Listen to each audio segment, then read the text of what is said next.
Hello and welcome to the Night Feed. I'm your host, Charlotte, here to keep you company during, let's face it, one of the toughest parts of being a new parent, the Night Feed. Tonight's unpaid sponsor is Parenting in a Heatwave. Can we just agree in the UK we aren't cut out for 30 plus degrees, even though we want it when it's not here? And when my girls were walking to school in winter coats 3 weeks ago, we were praying for it. But when the heatwave arrives, we just melt. We melt, and we don't have aircon. We're just not equipped for it because generally it only lasts like a week. We get a week of heatwave, and then maybe in a few months we'll get another week of heatwave. The rest of the time, it's pretty moderate. So we just got one of those white fans whirling away, which kind of helps. But yeah, I think if the summers keep getting warmer, which they seem to be doing, aircon is definitely on the cards because the nights are extreme, aren't they? They are absolutely extreme. People listening in other countries that are hot will be calling me an absolute amateur. But yeah, we aren't used to it. Like we aren't used to 15 foot of snow in the winter. You know, we just don't do extremes really well. Talking of extremes, I went to the Trafford Centre the other day, and if you live in the northwest, you'll know the Trafford Centre. It's a big shopping centre on the outskirts of Manchester, and if you go there yourself, you will know it's very much a hit or miss experience. By hit, I mean you go on a Monday morning at 10 a.m. when it's empty on your own. That's a hit experience. A miss experience is going at 2 p.m. on a Friday, the Friday before Father's Day, with a 1 and 3 year old who were a bit fed up already. It began okay. We found the parent, baby, toddler parking space. We get into John Lewis. I was getting aftershave for Father's Day. We did that really well within about 10 minutes. I was like, this is great. They're on great form. It's all good. Then I decided, let's go to the card shop as well. Now, the card shop is the other side-ish, which when you're on your own on a Monday morning at 10, takes about 2 minutes to leisurely walk. When you get there at 2 with a 1 and 3 year old in a double buggy and it's absolutely rammed, it feels like you're doing a 10k whilst dodging every human in the northwest. It wasn't easy. But we made a pit stop at Boots. We got a little snack, a little drink, and we get to the card shop. My 1 year old at that point is losing it a little bit. He's starting to like writhe around in his pram. And in the card shop, obviously the dad aisle is like 3 lines deep of people just perusing the cards. So I said, right, I'm going to park you here in the pram with your brother. Don't worry, they were right where I could see them. And I went to the dad aisle whilst I'm watching them. Now, the people looking for dad cards on this day were taking their time. They were perusing each one. They were reading the messages. And at one point, I just had to say, I'm really sorry. Can I just get in there and get that card? Don't like being rude, but you know when you're like, I've got 2 children about to explode. I need to get 2 dad cards. One for my dad, one for their dad.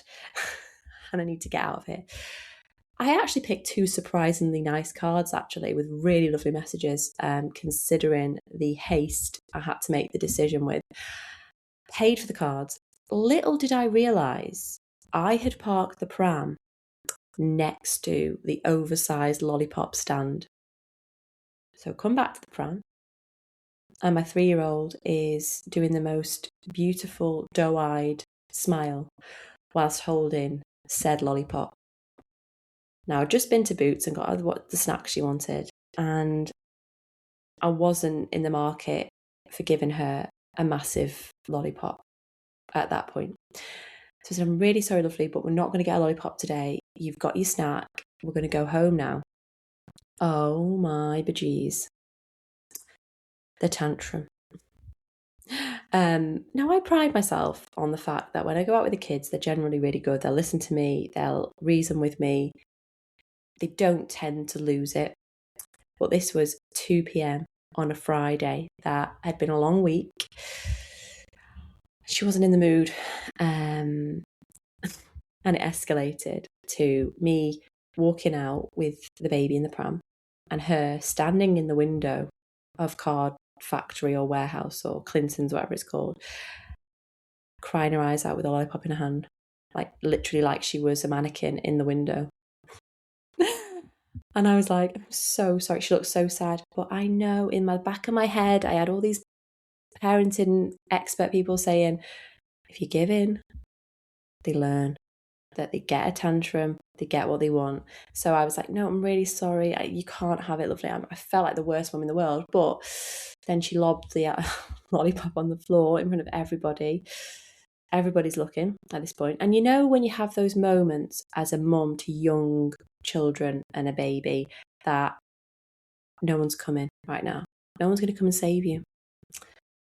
No one's going to come and negotiate. No one's going to come and say, I'll take the kids for a minute. You go and calm down. But I picked her up. We put the lollipop back. I reminded her that she'd had one of those lollipops before and didn't like it. So that kind of helped a little bit. We got in the pram. We got the snack back. We got back on the road through the Trafford Centre, back home. And I just reminded myself that as romantic as a trip to the Trafford Centre with the kids sounds to yourself, it's not going to be fun for you or them. So that's what I learned. So yeah, there we go. We move. And I had a lovely email the other day from a friend of the podcast, Maylee, who's just had another baby. So congratulations, Maylee, in Australia. And it came just when I needed it.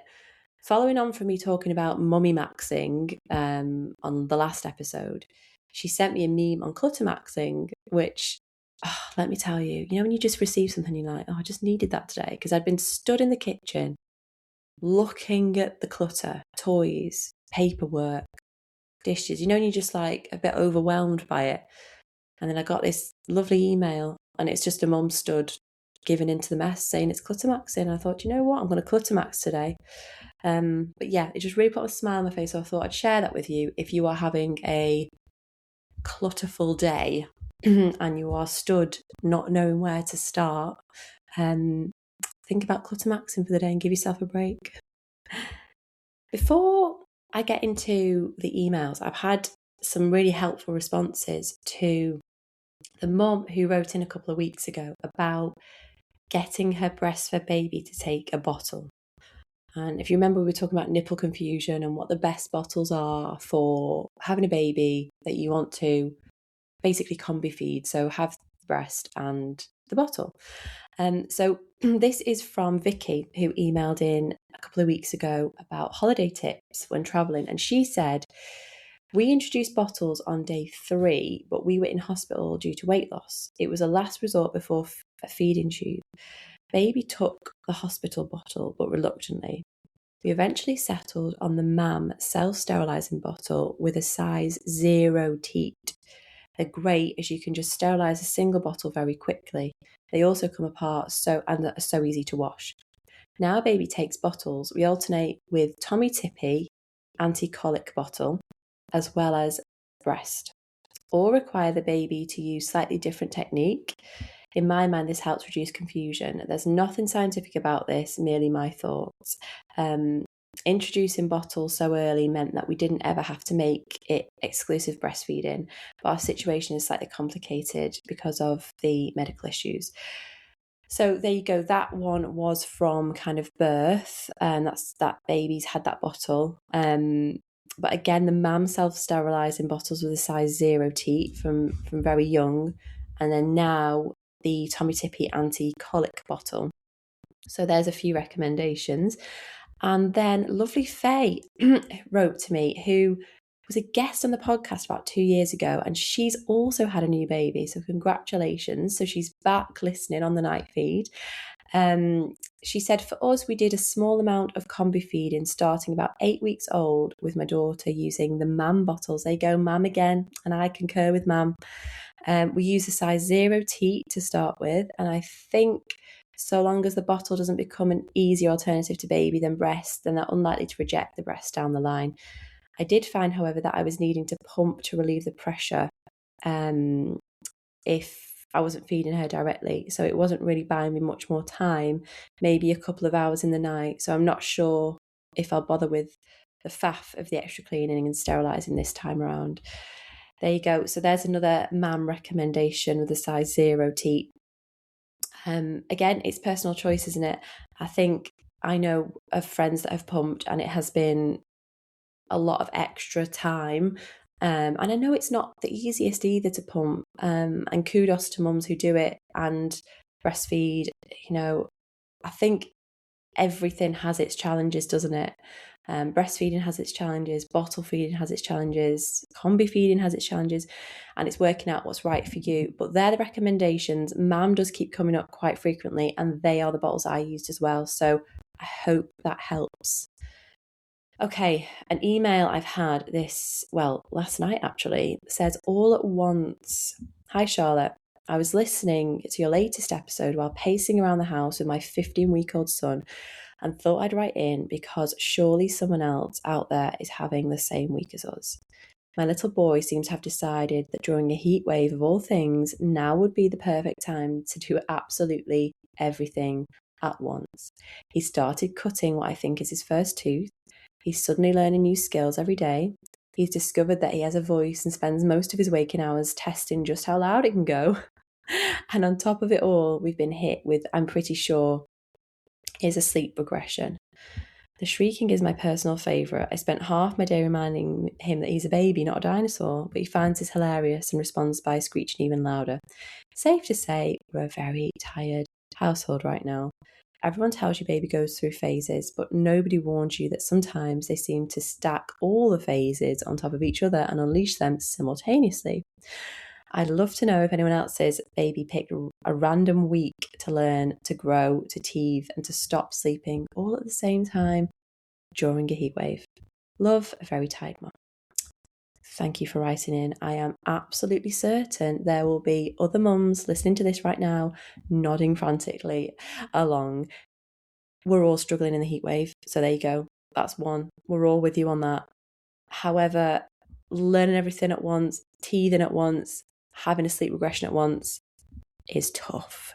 And all I can say is, which is going to annoy you, but the baby will come through it.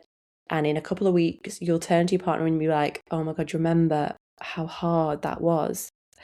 It's amazing how these seasons and these weeks come out of the blue and you question how you're going to get through it. At the middle of that, I notice it when there's illness in the house, whether that's me with it, the kids with it, all of us with it. You question, like, how are we going to do this? But you get through it. And it sounds like you are having one of those weeks. And I am sorry that you're going through that. I don't know what advice to give you other than get a really good fan or aircon unit if you can, because I feel like when you're parenting in the midst of teething and a baby that's crying and clearly uncomfortable and struggling and not sleeping, maybe that will give you some peace of mind that you can, even if you all just get together in one room and just have a fan on during the day, to relieve some of the pressure. And at bedtime, the fan really helps us at bedtime. We don't have it on all night, but just knowing that you can get some cool air in, because this heat wave is next level, isn't it? It is absolutely next level. Teething at 15 months, so you won't, 15 weeks. That is not weaning age, is it? But what's really worked with my son is those little, they're called, I think, Nature Bond or something. You get them off Amazon and they're like dummies with holes in that you can put fresh fruit from the fridge in or frozen fruit in, and he chomps on that. So what you could do is use some of your milk, whether you use formula or breast milk, try and freeze some of that in like little ice cube boxes and then put that in there for him, or I don't know if it's a boy or a girl, I'm sorry, for your baby to chomp on, and see if that helps as another reliever. But I'm so sorry this has all come at once. Just know that in a couple of weeks, hopefully in a few days, you'll be through it. But we're all here with you. I know that everyone listening to this podcast will have, or maybe expecting to have a week like that. We all go through it and we get through it. But just know that you're absolutely not alone, especially this week. I'm going to jump on to what's trending tonight.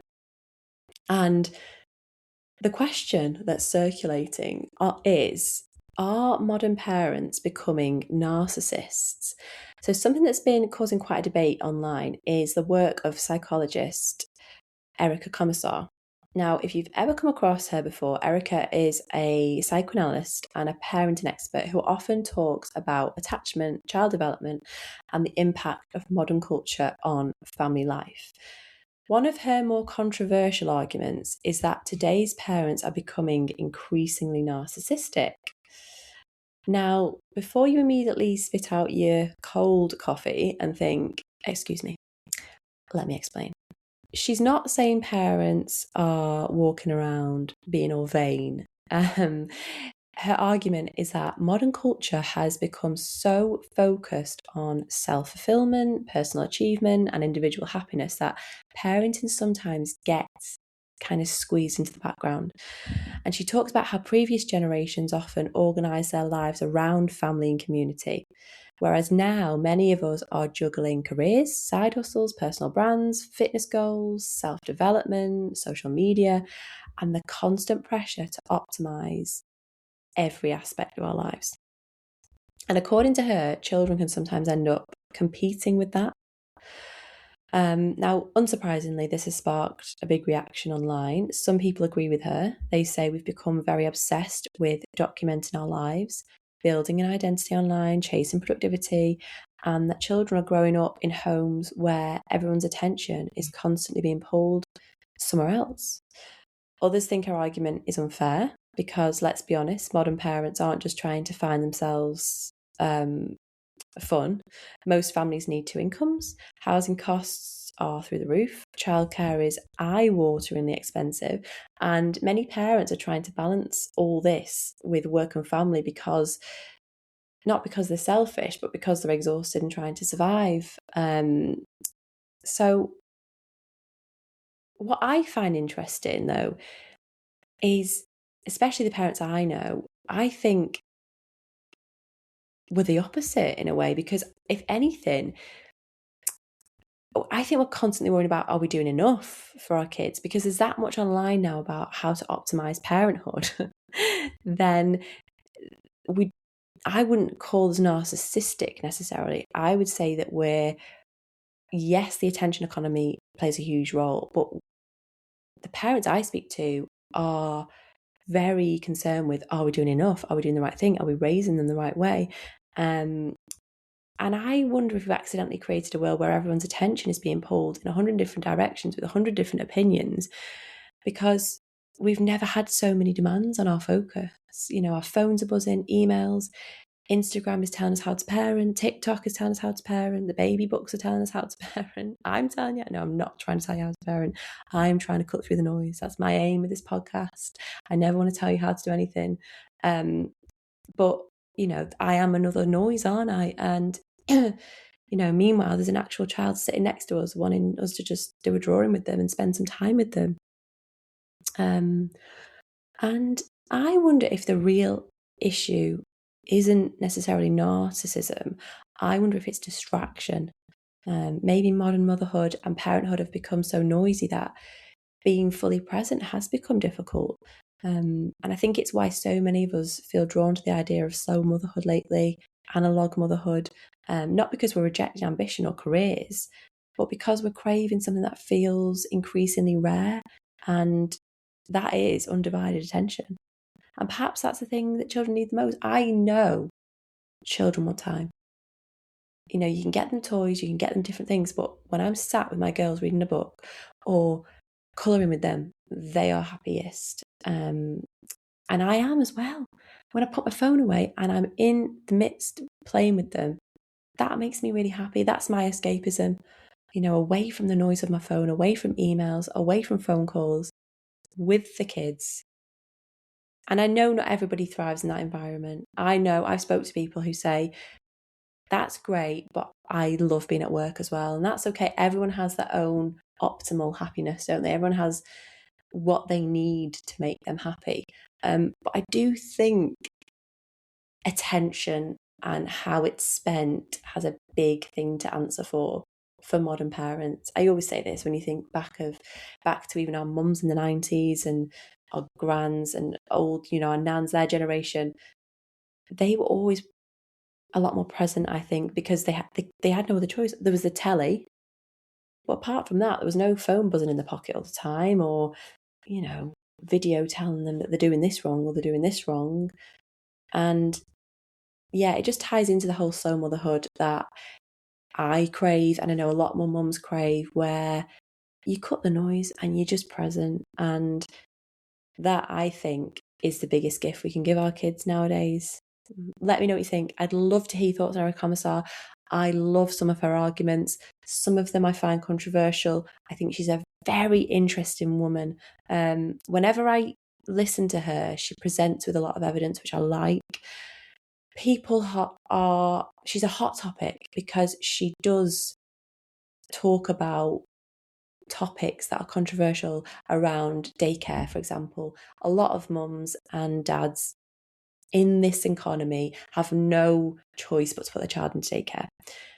And her arguments are very much against daycare. And that causes a lot of debate, obviously. But I just think some of the arguments she presents are very interesting. She's on lots of podcasts at the moment. She's on Diary of a CEO. She was in a debate with two other feminists. So it's three feminists sat around a table and Stephen Bartlett. And he was interviewing them. And it was very, very interesting. All about the sexual revolution, about how it's impacted modern motherhood.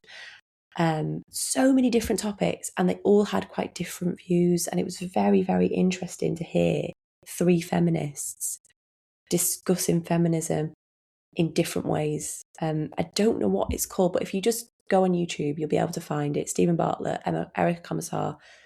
I can't remember the name of the other two ladies, but it was very interesting, and I highly recommend giving it a watch. And let me know what you think. Drop me an email, thenightviewpodcast@gmail.com. Tonight's self-care tip is to create a no-input pocket of time each day. And for 10 minutes, I want you to just do something without consuming anything. So no phone, podcast, TV, messages, social media, parenting, or news. Sit in the garden with a cup of tea and do that with your baby or while your baby's napping. Cuddle the baby while they're sleeping. Walk around the block with the pram without your AirPods in. Just be. And the reason this is so powerful is that many mums aren't actually lacking relaxation necessarily. They're lacking silence.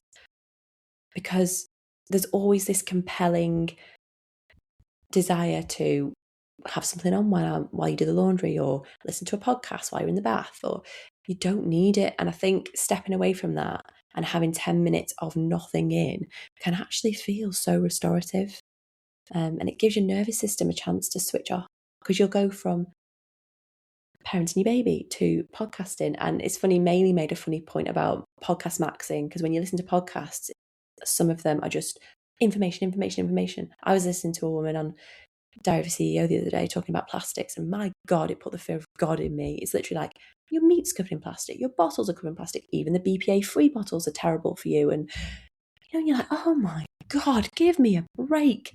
I'm folding the laundry, having an existential crisis about being a parent because there's plastic everywhere. So be careful what you're listening to. I try to cut the lecture on this podcast. I know I'm very much about anti-social media, anti-noise, anti-distraction, but we all have it. We all go on it. We all need a bit of dopamine wherever we get it from. But if you can have 10 minutes where you just drink your brew and look at the birds or the trees, it'll do you a lot of good. Thank you for listening tonight. Thank you for being here. As always, keep your emails coming in. Even if I don't always read them out, I always reply. Like I said, I always have a lovely chat with you. I hope you're coping okay in the heat wave. I hope you're managing to keep cool. Any heat wave tips, keep them coming in, even though we'll probably be back to winter weather next week. You know what it's like. But yeah, thanks for listening. I wish you all a restful, peaceful night ahead. Good night. Oh, and if you've enjoyed, leave me a review, subscribe, and drop me an email. Good night.